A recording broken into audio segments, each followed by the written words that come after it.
or detention and the basis for detention.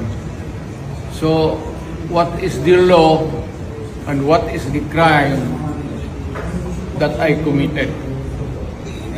Show to me now the legal basis for my being here.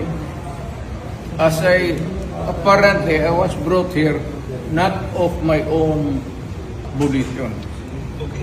If somebody else says, kung hindi ibang tao, ikaw siguro, because this is your structure. So you have to answer now for the deprivation of liberty.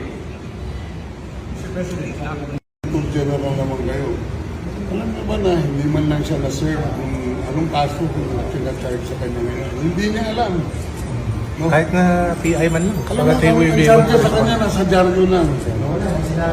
And then, hindi pa kayo na ano na ganito ginagawa natin. Sumusunod tayo sa isang entity na hindi na tayo member. Nag-withdraw na tayo.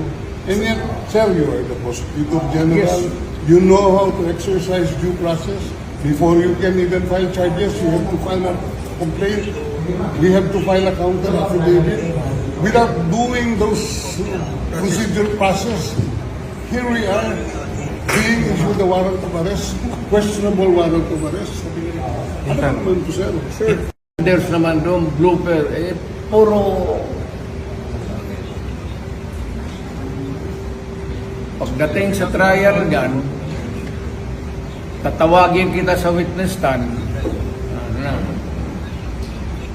Sabihin ko, you're the person who arrested me. May I know the reason why? Have you read the documents?